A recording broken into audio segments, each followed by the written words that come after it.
ప్రభునందు ప్రియమైన శ్రోతలకు వందనములు. ఈ పోడ్కాస్ట్ కార్యక్రమం నాకు స్వాగతం. మీ అందరి కొరకు ఈ కార్యక్రమమును ప్రసారం చేయుచున్నాం. విని దైవాశీస్సులు పొందుకోగలరు. ప్రభునందు ప్రియమైన శ్రోతలు, యేసుక్రీస్తు అతి పరిశుద్ధ నామంలో మీ అందరికీ శుభములు, వందనములు. ఈనాటి మన ధ్యానాంశము ఫెయిత్ ఇన్ యాక్షన్, నోవహ్స్ ఒబీడియన్స్. క్రియలలో విశ్వాసము, నోవహు విధేయత. విశ్వాసం అనేది కేవలం మనసులో దేవుని నమ్మడం మాత్రమే కాదు. నిజమైన విశ్వాసము మన జీవితంలో క్రియగా కనిపించాలి.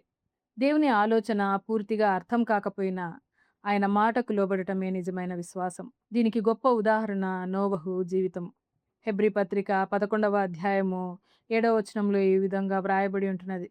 విశ్వాసమును బట్టి నోవహు ఇంకనూ చూడని సంగతులను గూర్చి దేవుని చేత హెచ్చరింపబడి భయభక్తులు గలవాడై తన ఇంటి వారి రక్షణ కొరకు ఒక ఓడను సిద్ధం చేసెను.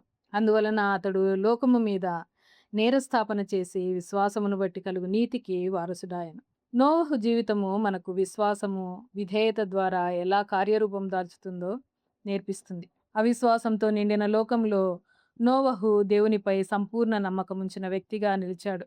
అతడు దేవుని హెచ్చరికను కేవలం వినడం మాత్రమే కాదు, విధేయతతో దాని ప్రకారం చేశాడు. ఈరోజు క్రియలలో చూపించే విశ్వాసం గురించి కొద్దిసేపు ధ్యానం చేసుకుందాం. మొదటిదిగా 11వ అధ్యాయము 7వ వచనము ఈ విధంగా ప్రారంభమవుతుంది. నోవహు ఇంకనూ చూడని సంగతులను గూర్చి దేవుని చేత హెచ్చరింపబడెను అని. దేవుడు నోవహుతో ఒక పెద్ద ఓడను నిర్మించమని చెప్పినప్పుడు అంతకుముందు ఈ లోకం ఎన్నడూ జలప్రళయాన్ని చూడలేదు. ఆదికాండము 6వ అధ్యాయం ప్రకారము నోవహు జీవించిన సమాజము పూర్తిగా అవినీతితో, స్వార్థంతో దేవునికి దూరంగా బ్రతుకుతోంది. ఎక్కడో సముద్రానికి మైళ్ళ దూరంలో అంతకుముందు ఎన్నడూ చూడని వర్షం కోసము నోవహు ఒక భారీ ఓడను నిర్మిస్తున్నాడు. ఈ రోజుల్లో మనం బయటకి వెళ్ళాలి అని అంటే వర్షం పడుతుందా లేదా అని మన సెల్ ఫోన్లలోని వెదర్ యాప్లో చూసి బయటికి వెళ్తాం. కానీ నోవహుకు అలాంటి యాప్ ఏదీ లేదు. ఆయన దగ్గర ఉన్నదల్లా దేవుని మాట మాత్రమే. చుట్టుపక్కల వారికి నోవహు ఒక పిచ్చివాడిలా కనిపించాడు. ప్రజలు అతన్ని ఎగతాళి చేశారు, అవమానించారు, ఒంటరిని చేశారు. కానీ నిజమైన విశ్వాసము దేవునికి లోబడటానికి ముందు వాతావరణ నివేదికను అడగదు. విశ్వాసము పరిస్థితుల మీద కాదు, తనతో మాట్లాడిన దేవుని నమ్మకత్వం మీద ఆధారపడుతుంది. నోవహు విధేయత పరిస్థితులను బట్టి కాదు, దేవుని వ్యక్తిత్వాన్ని బట్టి స్థిరపరచబడింది. క్రియలు లేని విశ్వాసము మృతమైనది అనే వాక్యం మనకు బోధిస్తుంది. నిజమైన విశ్వాసము విధేయతను జనింపజేస్తుంది. రెండవది, నోవహు భయభక్తులు గలవాడే ఓడను సిద్ధము చేసెను. భయభక్తులు అంటే దేవుని పట్ల ఉన్న లోతైన గౌరవం, ఆరాధనా భావం, ఆయన పరిశుద్ధత పట్ల ఉన్న నమ్మకం. తీర్పు రాబోతోందని దేవుడు చెప్పినప్పుడు నోవహు దానిని తేలికగా తీసుకోలేదు. దేవుని వాగ్దానాలను ఎంతగా నమ్మాడో ఆయన హెచ్చరికలను కూడా అంతగానే నమ్మాడు. ఈరోజు మన సమాజము నీ మనసుకు నచ్చింది చెయ్యి అని చెప్తోంది.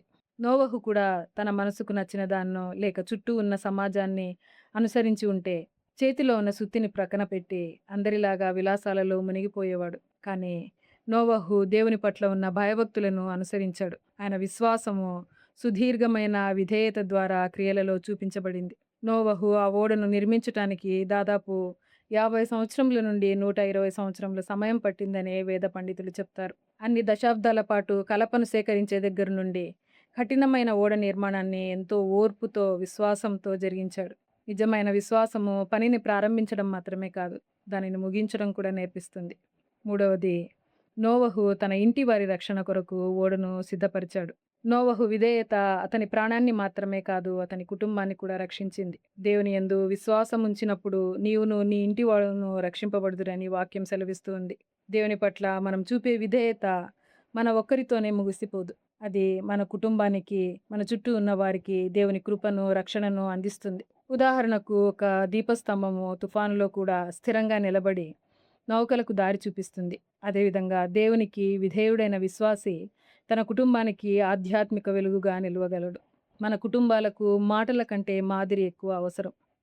ప్రార్థన, ప్రేమ, నిజాయితీ, విధేయత మన జీవితాల్లో కనబడినప్పుడు మన పిల్లలు దేవునిపై నమ్మకం పెంచుకుంటారు.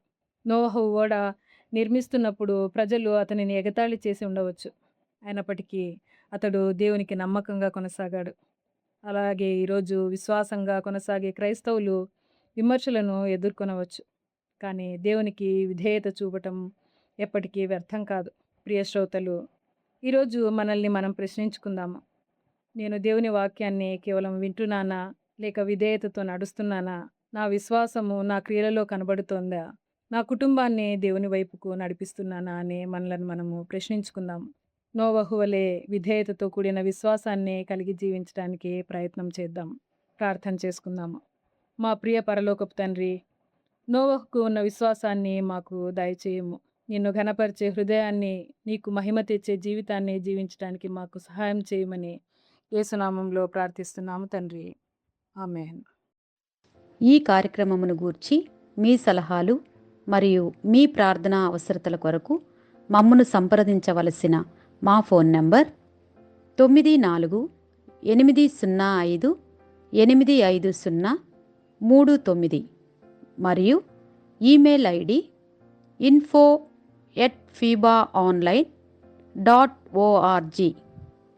మా ఫోన్ నంబర్ మరొకసారి 9480585039. Email ID info@fibaonline.org.